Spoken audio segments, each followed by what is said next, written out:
In the fourth podcast of this series, I enumerated a number of influences that are holding our vibration down, preventing us from expanding our consciousness and from developing our spirituality.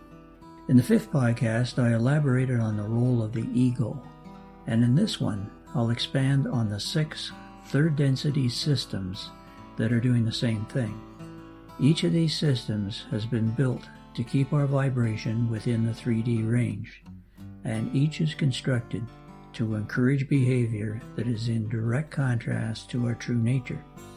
Now, these systems are, number 1, the financial system. Our true nature is one of abundance. This system is built upon the premise of scarcity and tells us that there is never enough. It creates fear that we will run out of resources, it encourages debt, and it keeps us in a state of confusion because the system is so complex that very few people truly understand it. In this state of perpetual scrambling to survive, our vibration is severely suppressed. Number 2, the education system. As spiritual beings, we have access to universal wisdom, but in our third dimension of reality, we have created a system that is based upon the idea that we are ignorant and lack wisdom. We have set up a great pressure to pass courses, get high marks, achieve degrees to qualify for a job so that we can survive.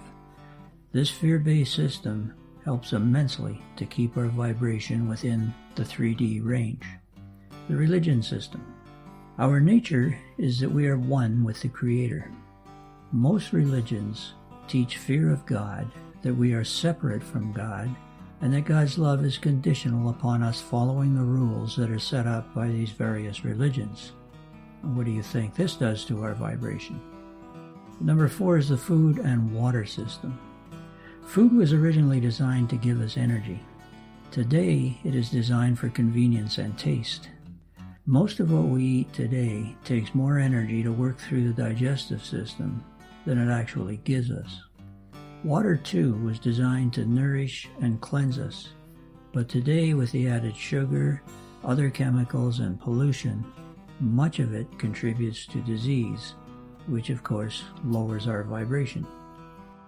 Number 5, the medical system. Weakness, pain, fear, and illness are all opposite to our true nature, and we created this system to give us a very full experience of these conditions.